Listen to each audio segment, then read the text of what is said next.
Hello, my dear student. I welcome you all in my YouTube channel Bagan Boster. আমি আজ তোমাদের সামনে যে টপিকটি উপস্থাপন করতে চলেছি সেটি হলো ক্লাস 10 এর ফিজিক্যাল সায়েন্স ভৌত বিজ্ঞান। তো আমরা এর আগের দিন জেনে নিয়েছি যে ইলেকট্রন, প্রোটন এবং নিউট্রন এই কণাগুলি সম্পর্কে জেনে নিয়েছি।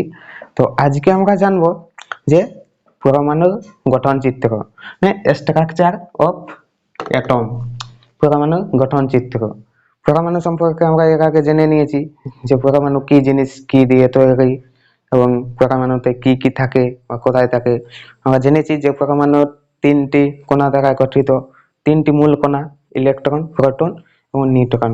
তো আজকে জেনে নেব গঠন চিত্র, পরমাণুর গঠন চিত্র, যে পুরো পরমাণুটা আগে কটি অংশে বিভক্ত। ঠিক আছে, পরমাণু সাধারণত দুটি অংশ নিয়ে গঠিত।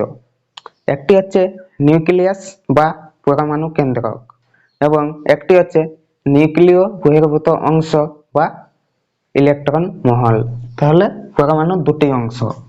ঠিক আছে, পরমাণু দুটি অংশ নিয়ে গঠিত। পরমাণু দুটি অংশ, একটা হচ্ছে নিউক্লিয়াস,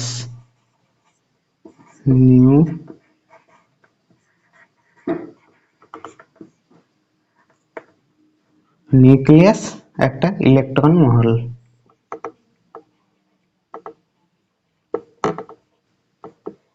ইলেকট্রন মহল। ঠিক আছে, যে পরমাণুর দুটি অংশে একটি হচ্ছে নিউক্লিয়াস বা পরমাণু কেন্দ্রক, এটাকে আবার পরমাণু কেন্দ্রক বলে বা পরমাণু কেন্দ্রক। ঠিক আছে, আর এটা ইলেকট্রন মহল বা নিউক্লিয় বহির্ভূত অংশ। নিউক্লিয়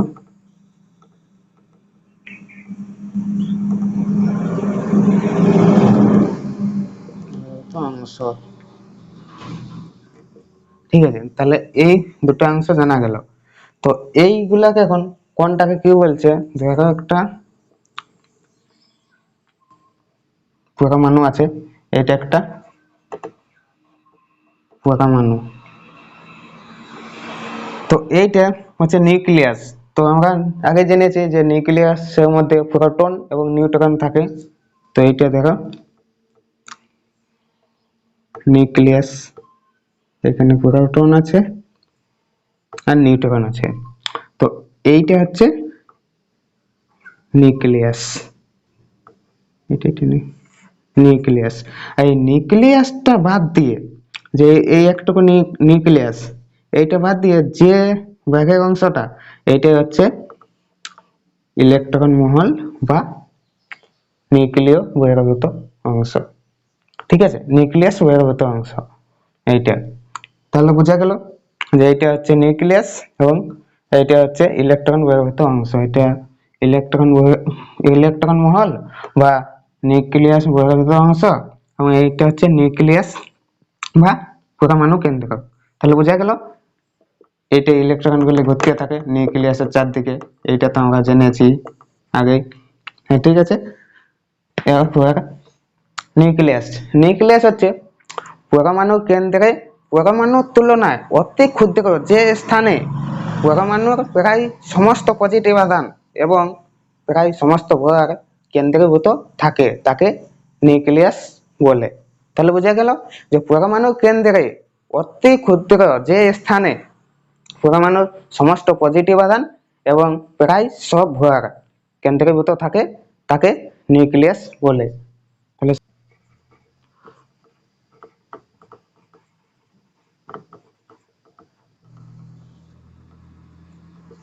ঠিক আছে, তাহলে পরমাণু কেন্দ্রে পরমাণুর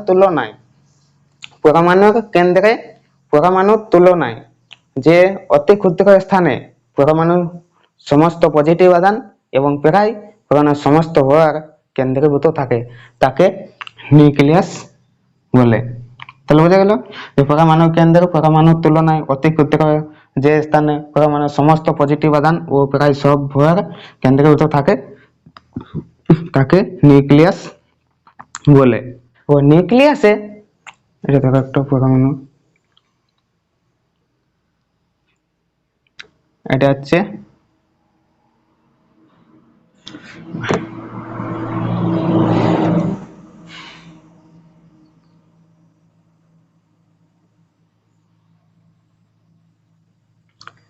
নিউক্লিয়াস।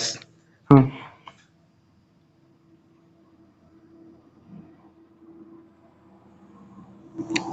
এটি হচ্ছে একটি নিউক্লিয়াস, ঠিক আছে, নিউক্লিয়াস।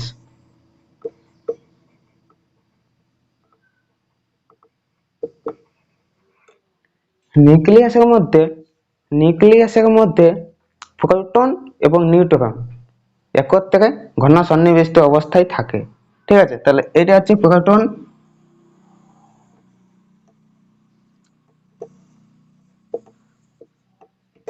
আর এটা নিউট্রন।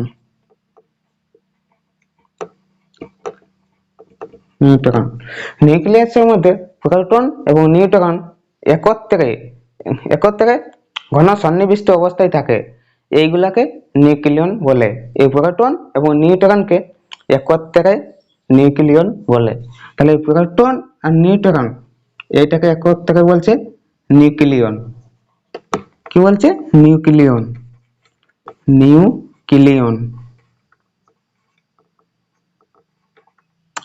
এই যে প্রোটন এবং নিউট্রন একত্রে ঘন সন্নিবিষ্ট অবস্থায় থাকছে নিউক্লিয়াসের ভিতরে, এটাকে বলা হচ্ছে কিন্তু নিউক্লিয়ন। নিউক্লিয়াসের মধ্যে প্রোটন থাকায় আমরা জানি যে প্রোটন হচ্ছে পজিটিভ আধানগ্রস্ত কণা। প্রোটন থাকায় নিউক্লিয়াস কিন্তু পজিটিভ চার্জগ্রস্ত, কিন্তু নিউক্লিয়াস সবসময় পজিটিভ। ঠিক আছে, তাহলে বোঝা গেল নিউক্লিয়াস পজিটিভ। এবং পরমাণুর আয়তনের তুলনায় নিউক্লিয়াসের আয়তন কিন্তু খুবই নগণ্য। নিউক্লিয়াসের আয়তন, এটা ধরো একটা পরমাণু, তার নিউক্লিয়াসের আয়তন খুবই নগণ্য হওয়ার জন্য এই নিউক্লিয়াসে ঘনত্ব কিন্তু খুব বেশি হয়। তাহলে ঘনত্ব খুব বেশি, ঠিক আছে, ঘনত্ব বেশি, ঘনত্ব কিন্তু খুব বেশি। এছাড়াও নিউক্লিয়াসে প্রোটন এবং নিউট্রন ছাড়াও আরো কিছুগুলা কণা দেখতে পাওয়া যায়। সেগুলো আছে মেসন কণা, নিউট্রন, পজিট্রন, এইসব কণা কিন্তু দেখতে পাওয়া যায় এই প্রোটন এবং নিউট্রন ছাড়াও। এরপর আসছে নিউক্লিয়াস বহির্ভূত অংশ বা ইলেকট্রন মহল।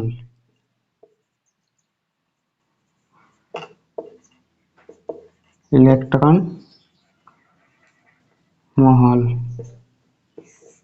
তো ইলেকট্রন মহল জানতে গেলে প্রথমে ইলেকট্রন মহলটা তো জানি যে একটা নিউক্লিয়াস আছে, এইখানে দেখবে নিউক্লিয়াস,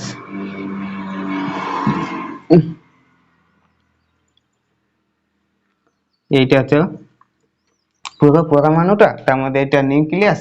এই নিউক্লিয়াসের মধ্যে আছে প্রোটন এবং নিউট্রন। এই নিউক্লিয়াসটা বাদ দিয়ে যে পুরো জায়গাটা থাকছে সেটা হচ্ছে ইলেকট্রন মহল। তো ইলেকট্রন মহলের মধ্যে থাকছে তোমার কক্ষ। এখন কক্ষ কাকে বলে? কক্ষ, তো পরমাণুর মধ্যে যে কাল্পনিক পথে নিউক্লিয়াসকে কেন্দ্র করে ইলেকট্রনগুলি নিউক্লিয়াসের চারদিকে আবর্তন করছে, তাকে কিন্তু কক্ষ বলে। তাহলে প্রথমে চলে আসবো কক্ষ। কক্ষ কক্ষ বোঝা গেল যে কোনো পরমাণু নিউক্লিয়াসকে কেন্দ্র করে যে কাল্পনিক পথে ইলেকট্রনগুলি আবর্তন করে তাকে কক্ষ বলে, ঠিক আছে। তাহলে এইগুলো হচ্ছে এক একটা কক্ষ। কিন্তু পরমাণু নিস্তরিত হয়, আমরা আগে জেনেছি যে পরমাণু নিস্তরিত, এই জন্য যে ভিতরে প্রোটন সংখ্যা, নিউক্লিয়াসে প্রোটন সংখ্যা এবং বাইরে যে ইলেকট্রন ঘুরছে চারদিকে কক্ষপথে, তার ইলেকট্রন সংখ্যা কিন্তু সমান হয়, ঠিক আছে। যে ভিতরে প্রোটন সংখ্যা এবং ইলেকট্রন সংখ্যা সমান, P equal to E। Electron সংখ্যা এবং প্রোটন সংখ্যা কিন্তু সবসময় সমান হয়, পরমাণু নিশ্চয়তা হয়। ইলেকট্রনগুলি নিউক্লিয়াসের চারদিকে কক্ষপথে ঘোরার সময় কোনো শক্তি কিন্তু বিকিরণ করেনি, ঠিক আছে। এই জন্য ইলেকট্রনগুলির শক্তি স্তর সবসময় নির্দিষ্ট থাকে। এগুলিকে মুখ্য কোয়ান্টাম বা মুখ্য শক্তি স্তর বলে। মুখ্য শক্তি স্তর বা কোয়ান্টাম স্তর। কোয়ান্টাম স্তর শক্তি কিন্তু কোনো বিকিরণ হয়নি, এই জন্য এগুলাকে মুখ্য শক্তি স্তর বা কোয়ান্টাম স্তর বলে। এইবারে যে ইলেকট্রন গুলা ঘুরছে, কতগুলা কক্ষপথ আছে? এই ইলেকট্রন গুলা কিন্তু মোট 7টি কক্ষপথে ঘুরছে, ঠিক আছে। নিউক্লিয়াসের চারদিকে ইলেকট্রন গুলি মোট 7টি কক্ষপথে ঘুরছে। এইগুলাকে একটা নাম দেওয়া হয়েছে তার কক্ষপথ অনুসারে। এটা হচ্ছে নিউক্লিয়াস, প্রোটন, নিউট্রন আছে। এইভাবে কিন্তু তার নাম দেওয়া হয়েছে। তো প্রথম কক্ষপথটার নাম দিয়েছে কে, তারপরটা এল, তারপরটা এম, এন, এটার নাম দিয়েছে ও, এটার নাম পি, এটার নাম দিয়েছে কিউ। কিন্তু এইগুলাকে যে 7টা কক্ষপথে ঘুরছে এইগুলাকে কে, এল, এম, এন, ও, পি, কিউ করে নাম দেওয়া হয়েছে। এবার এই যে 7টা কক্ষপথে ঘুরছে, এইটা কোন কক্ষপথে কতগুলো ইলেকট্রন থাকবে সেটাও কিন্তু নির্দিষ্ট। এই যে 7টা কক্ষপথে ইলেকট্রন গুলো ঘুরছে নিউক্লিয়াসের চারদিকে, এইটা তো হচ্ছে নিউক্লিয়াস। হ্যাঁ, নিউক্লিয়াসের মধ্যে প্রোটন এবং নিউট্রন আছে, এটা তো জানি। তো এই যে ঘুরছে ইলেকট্রন গুলি, এগুলো কোন কক্ষপথে কটি ইলেকট্রন থাকবে সেটাও কিন্তু নির্দিষ্ট। এটা জানার জন্য আমাদের একটা সূত্র আছে, সেটা হচ্ছে 2n²। 2n² হলো, কিন্তু এইখানে nটা হচ্ছে মুখ্য কোয়ান্টাম স্তর। n হচ্ছে মুখ্য কোয়ান্টাম স্তর, মুখ্য কোয়ান্টাম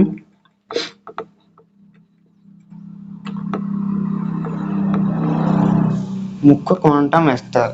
মুখ্য কোয়ান্টাম স্তর বলতে এই দিক থেকে 1 2 করে, মানে কে এর মান হচ্ছে 1 2 3 4 5 6, এইভাবে 7। n এর মান হচ্ছে এই n ইকুয়াল টু 1 2 3 4 5 6 7, ঠিক আছে। তাহলে বোঝা গেল n কি, এই যে কোন কক্ষপথে কতগুলো ইলেকট্রন বেরোবে তার জন্য কিন্তু এই সূত্রটা মনে রাখতে হবে, ঠিক আছে। 2n²। এরপর তাহলে ধরো যে কে কক্ষপথে কতগুলো ইলেকট্রন থাকবে, ঠিক আছে।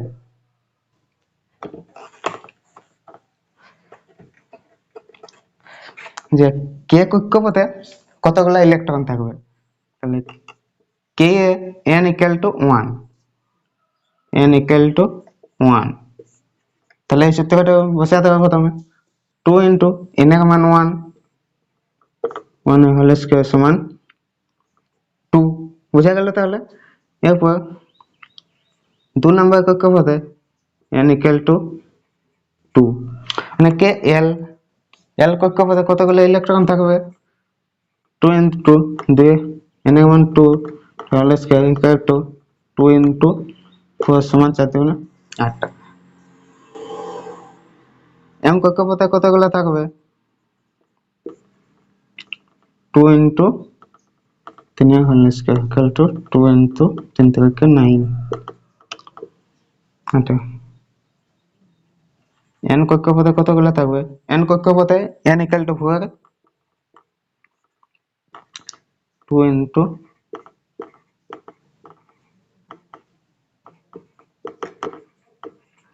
তাহলে বোঝা গেল। এইভাবে কিন্তু বের করতে পারবো যে কোন কক্ষপথে কতগুলা ইয়ে থাকবে, কোন কক্ষপথে কতগুলা ইলেকট্রন থাকবে। কিন্তু কিন্তু এই যে এইগুলো বলে দিয়ে গেছে যে এতগুলা ইলেকট্রন থাকবে, তার মধ্যেও কিন্তু কিছুগুলা শর্ত আছে। এই যে এই সূত্রটাই কিন্তু বসালে হবে না যে এই এই কক্ষপথে তাহলে প্রথম কক্ষপথে 2টা, দ্বিতীয় কক্ষপথে 8টা, তৃতীয় কক্ষপথে 18টা, চতুর্থ কক্ষপথে 32টা ইলেকট্রন থাকবে। এইগুলো থাকবে, কিন্তু তার মধ্যেও কিছুগুলা সীমাবদ্ধ আছে। ঠিক আছে, তাহলে তাহলে ওই সীমাবদ্ধগুলি হলো যে সীমাবদ্ধ হলো 1 নম্বরে যে সব থেকে ভাগের কক্ষপথে, পরমাণুর যে সব থেকে ভাগের কক্ষপথ, সেইখানে কিন্তু 8টির বেশি ইলেকট্রন থাকতে পারেনি। 8টি ইলেকট্রন, ঠিক আছে। এটা দেখো নিউক্লিয়াস, সব থেকে ভাগের কক্ষপথে 8টির বেশি কিন্তু ইলেকট্রন থাকতে পারেনি। ঠিক আছে, এটা গেল 1 নম্বর শর্ত, কিন্তু সীমাবদ্ধ। 2 নম্বরে বলেছে যে সব থেকে ভাগের কক্ষপথে, আগের কক্ষপথে সব থেকে ভাগে, এটা হচ্ছে সব থেকে ভাগের কক্ষপথ, তার ভিতরের কক্ষপথে কিন্তু 18টির বেশি ইলেকট্রন থাকতে পারেনি।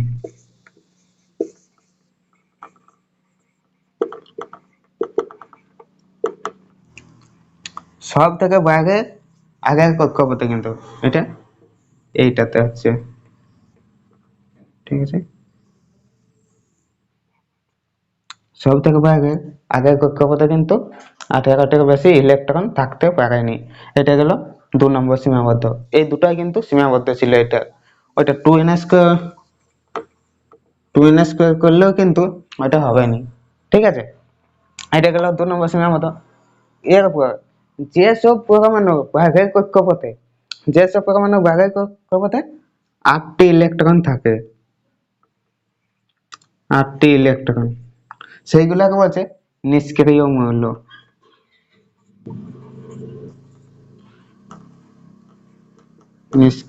নিষ্ক্রিয় মৌল বা নিষ্ক্রিয় গ্যাস। ঠিক আছে, বোঝা গেল। তাহলে যেসব পরমাণু ভাগের কক্ষপথে 8টি ইলেকট্রন থাকবে, সেইগুলাকে বলছে নিষ্ক্রিয় মৌল বা নিষ্ক্রিয় গ্যাস। কেবলমাত্র কিন্তু হিলিয়ামের কিন্তু ভাগের কক্ষপথে 8টি ইলেকট্রন থাকেনি। হিলিয়ামের পরমাণু ক্রমাঙ্ক আমরা জানি যে হাইড্রোজেনের উপরে হিলিয়াম, তাহলে হিলিয়ামের 2 পরমাণু ক্রমাঙ্ক। তাহলে এটা পরমাণু ক্রমাঙ্ক 2 হলে এর প্রথম কক্ষপথেই কিন্তু এর 2টা থাকে। আমরা জানি যে প্রথম কক্ষপথে 2টি ইলেকট্রন থাকে, তাহলে এর প্রথম কক্ষপথে কিন্তু ইলেকট্রন শেষ। এই জন্য হিলিয়াম বাদ দিয়ে, হিলিয়াম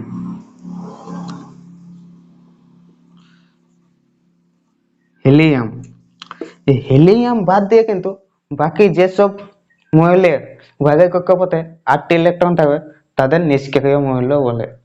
এর মধ্যে যেসব নিষ্ক্রিয় মৌলগুলি আছে সেগুলো হলো হিলিয়াম, 1 নম্বর হচ্ছে হিলিয়াম, নিয়ন,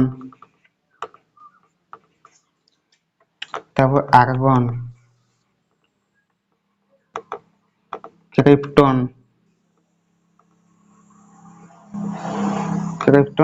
জেনন আর রেডন। 1 2 3 4 5 6। আশা করছি এইগুলো সবাই জানো। নিষ্ক্রিয় মূল্য আমাদের কটা আছে, এগুলো আশা করছি সবাই জানো।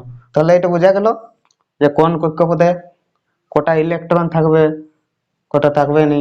ঠিক আছে, কোন একদম ভাগের কক্ষপথে কটা থাকবে, তার আগে কটা থাকবে। এটা কিন্তু খুব ভাইটাল জিনিস। এটা কিন্তু সবসময় মনে রাখতে হবে যে এটা কিন্তু ইলেকট্রন কোন কক্ষপথে কটা থাকবে, এরপর আসবো। ঠিক আছে, তাহলে আশা করছি এটা বোঝা গেছে। এরপর আমরা আসছি নিউক্লিয় বল।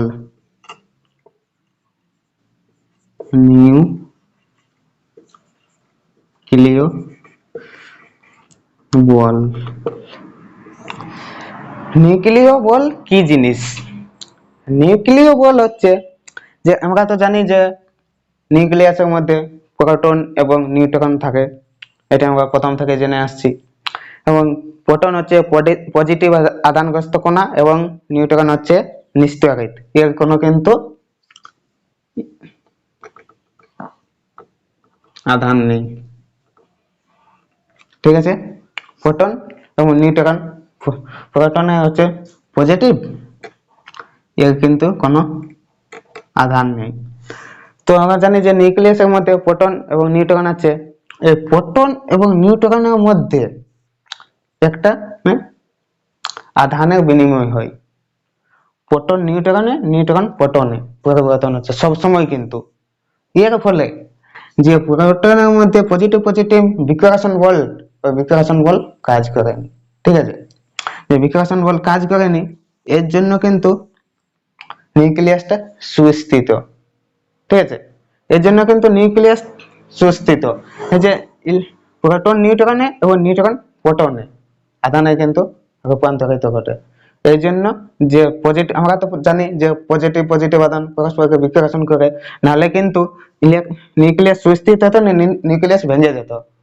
অনেকগুলো প্রোটন তো এখানে আছে, তো প্রোটন প্রোটন যদি পজিটিভ আধান বিকশিত করে, তাহলে তো নিউক্লিয়াস ভেঙে যেত। কিন্তু এই কারণেই নিউক্লিয়াস সুস্থিত, বিকশন হয় না। এই যে প্রোটন নিউট্রনে, নিউট্রন প্রোটনে, এর ফলে বিনিময় ফলে যে একটা বল উৎপন্ন হয়, খুব শক্তিশালী বল, কিন্তু স্থিতিশীল বল উৎপন্ন হয়, ওই বলটাকে বলছে নিউক্লিয় বল। তাহলে বোঝা গেল যে প্রোটন নিউট্রনে এবং নিউট্রন প্রোটনে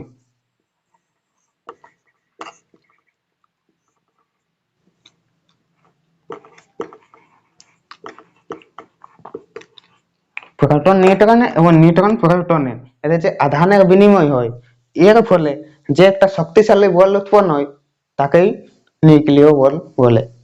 তাহলে বোঝা গেল এই নিউক্লিয় বল এতটাই শক্তিশালী যে এই নিউক্লিয়াসটাকে ভেঙে যেতে দেয়নি। এই কারণেই কিন্তু নিউক্লিয়াস সব থেকে বেশি সুস্থিত, নাহলে কিন্তু নিউক্লিয়াস ভেঙে যেত। আমরা জানি যে নিউক্লিয়াসের মধ্যে প্রোটন আছে, তো অনেকগুলো পজিটিভ যদি একখানে দিই, আমরা তো জানি যে পজিটিভ পরস্পরকে বিকর্ষণ করে, তাহলে কিন্তু পজিটিভ নিউক্লিয়াস সুস্থিত হতো না। বুঝা গেল তো নিউক্লিয় বল। এই বল এতটাই শক্তিশালী যে এই বলকে কোনো রাসায়নিক বিক্রিয়ার সাহায্যে ধ্বংস করা যায়নি, আর নিউক্লিয়াসকেও ভাঙা যায়নি কোনো রাসায়নিক বিক্রিয়ার সাহায্যে, এই নিউক্লিয় বল। তাহলে নিউক্লিয় বল বোঝা গেল যে প্রোটন নিউট্রনে এবং নিউট্রন প্রোটনে, এদের মধ্যে যে একটা আধান বিনিময় হয়, এই তার ফলে যে একটা বলের উৎপন্ন হয়, এই বলটাকে বলছে নিউক্লিয় বল।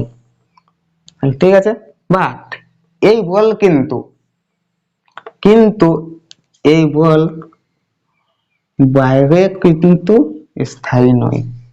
এটা কিন্তু নিউক্লিয়াসের ভিতরেই, বাইরে কিন্তু এর বলে কোনো মান নেই। বা নিউক্লিয়াসের বাইরে কিন্তু এই বল কোনো স্থায়ী হয়নি। তাহলে বোঝা গেল যে নিউক্লিয় বল কি জিনিস। ঠিক আছে, তাহলে এটা বোঝা গেল। এরপর আমরা আসছি পরমাণু ক্রমাঙ্ক বা পারমাণবিক সংখ্যা। পারমাণবিক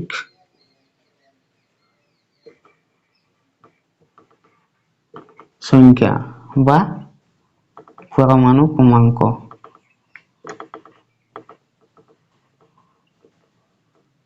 ক্রমাঙ্ক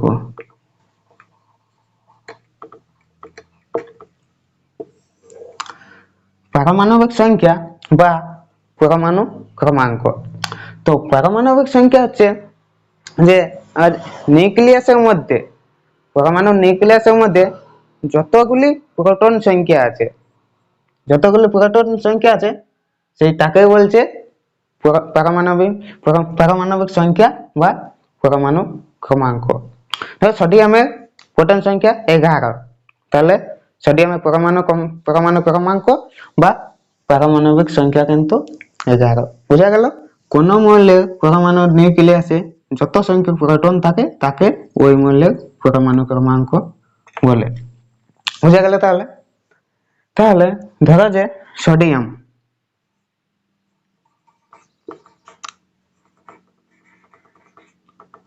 সোডিয়ামের পরমাণু ক্রমাঙ্ক আছে 11। ঠিক আছে, তাহলে এই পরমাণু কম্পাঙ্ক বা পারমাণবিক সংখ্যা 11, তাহলে প্রোটন সংখ্যা 11। ঠিক আছে, এরপর আমরা জানি যে প্রোটন সংখ্যা এবং ইলেকট্রন সংখ্যা সমান সমান হয়, কিন্তু যে পরমাণু নিস্তরিত হয় আমরা তো জানি যে পরমাণু কিন্তু নিস্তরিত, এর জন্য এর ভিতরে যতগুলো প্রোটন থাকবে ততগুলো কিন্তু ইলেকট্রন। ঠিক আছে, তাহলে পারমাণবিক সংখ্যা বা পরমাণু ক্রমাঙ্ক, পরমাণু ক্রমাঙ্ক সমান প্রোটন সংখ্যা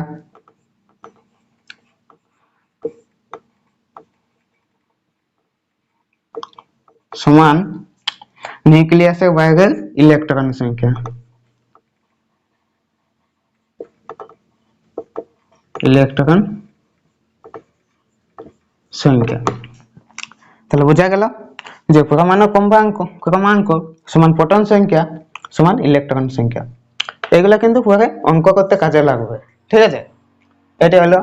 তাহলে এরপর আমরা কিছুগুলা মৌল জেনে নেব এবং তাদের কোন শক্তি স্তরে কতগুলা থাকবে, কোন কক্ষে কতগুলা থাকবে, সেগুলো একটু জেনে নেব। এই যে আমাদের যেসব মৌলগুলো আছে তাদের মধ্যে কিন্তু hydrogen, helium, lithium, beryllium, boron, এইভাবে কিন্তু তোমরা 20 থেকে 25 পর্যন্ত 20টা কিন্তু মুখস্থ করতেই হবে। 20টা মৌল 20টা মৌল মুখস্থ কিন্তু করতেই হবে।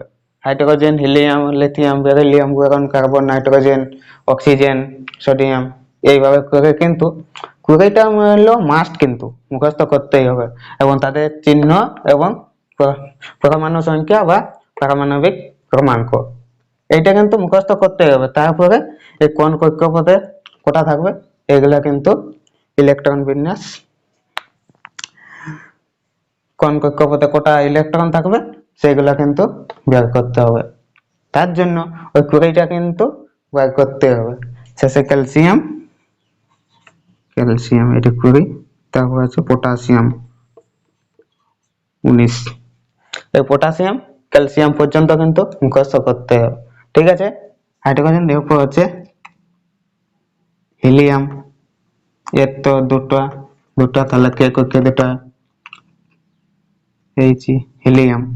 এরপর আছে লিথিয়াম, এদের হচ্ছে পারমাণবিক সংখ্যা 3,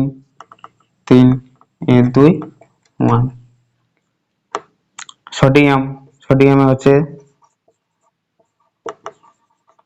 সোডিয়াম Na, সোডিয়ামে হচ্ছে 11, তাহলে ইলেকট্রন সংখ্যা 11, প্রথমে 8টা তারপর 3টা। ঠিক আছে, তাহলে এইভাবে বোঝা গেল, এইভাবে কিন্তু মুখস্থ রাখবে। এরপর আমরা আসবো যে ভর সংখ্যা মানে মাস নাম্বার, পরমাণু ভর সংখ্যা।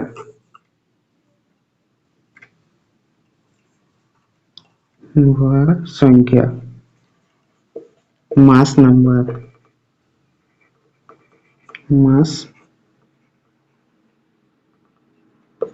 মাস নাম্বার।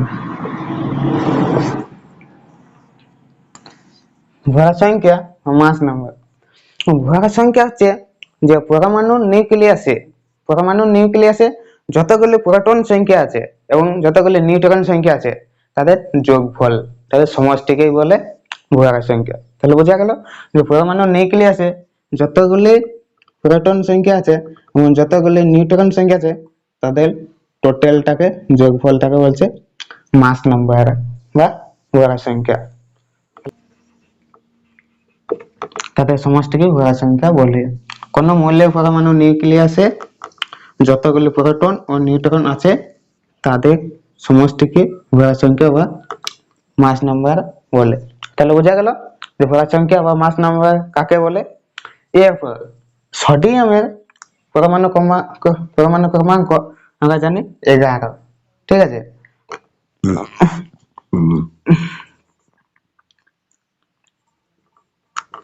ভর সংখ্যা সমান প্রোটন প্লাস নিউট্রন।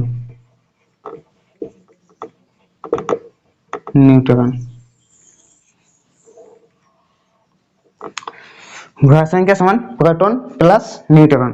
তাহলে ভর সংখ্যাকে যদি এ দিয়ে লেখা হয় এবং প্রোটন সংখ্যাকে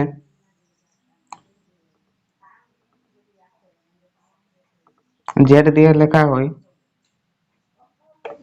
তাহলে নিউট্রন সংখ্যাকে এন।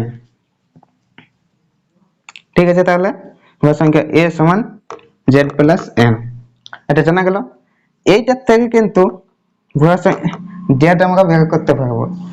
যদি আমরা জেড বের করাই, মানে প্রোটন সংখ্যা যদি বের করতে যাই, তাহলে জেড সমান এ মাইনাস এন, কিন্তু এ মাইনাস এন। এরপর যদি নিউট্রন সংখ্যা বের করতে যাই, এন সমান এ মাইনাস জেড, কিন্তু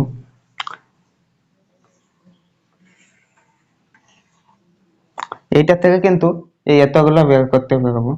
ঠিক আছে, এটা হলো মেন সূত্র, এটা মনে রাখবে, তারপরে কিন্তু সবগুলা বের করতে পারবো। ঠিক আছে, তাহলে বোঝা গেল।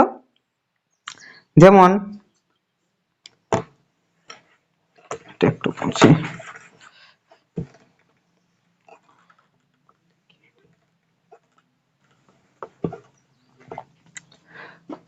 যেমন সোডিয়াম,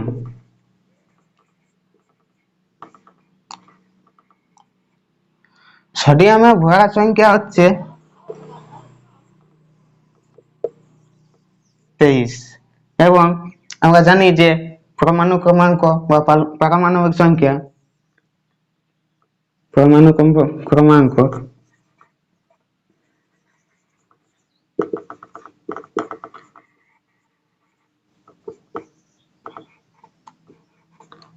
এগারো। ঠিক আছে, এটা আমরা জেনেছি।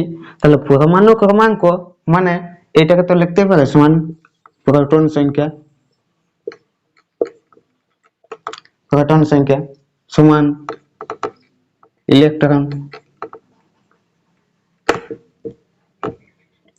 লিখতে পারে কিনা, এটা কিন্তু লিখতে পারে। আমরা আগে জেনেছি যে যতগুলো প্রোটন থাকে তারপর আগে ততগুলো ইলেকট্রন থাকে, কারণ পরমাণু সবসময় কিন্তু স্তরিত নিরপেক্ষ। ঠিক আছে, নিস্তরিত কিন্তু পরমাণু, তাহলে জানা গেল সবসময় যে পরমাণু নিস্তরিত, এই জন্য যতগুলো প্রোটন থাকতে নিউক্লিয়াসে যতগুলো প্রোটন থাকবে তারপর আগে কিন্তু ঠিক ততগুলাই ইলেকট্রন থাকবে। তাহলে এটা লিখতে পারে।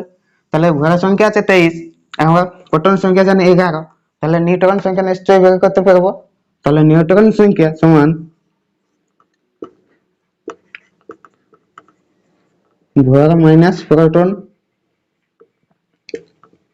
ঠিক আছে, সমান 23 মাইনাস 11, 12টা। তাহলে নিউট্রন সংখ্যা হয়ে গেল 12। ঠিক আছে, তাহলে বোঝা গেল এটা থেকে কিন্তু অঙ্ক আসে। তো আমি আজ সবাইকে একটা কথা বলছি যে সবাই কিন্তু খাতা কলম নেবে, খাতা কলম নিয়ে কিন্তু প্রতিটা জিনিস একটু একটু করে হলেও কিন্তু লিখে নিবে। দেখতে কিন্তু খুব ভালো লাগবে, সেটার জন্য কোনো চাপ নাই।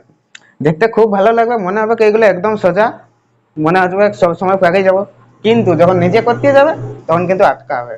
তার জন্য আমি বলছি যে যতগুলো হচ্ছে কিন্তু যা যা লেখা আছে কিন্তু একটু একটু জাস্ট লিখে নেবে, কিন্তু তাহলে কিন্তু নোটটাও একবারে তৈরি হয়ে যাবে।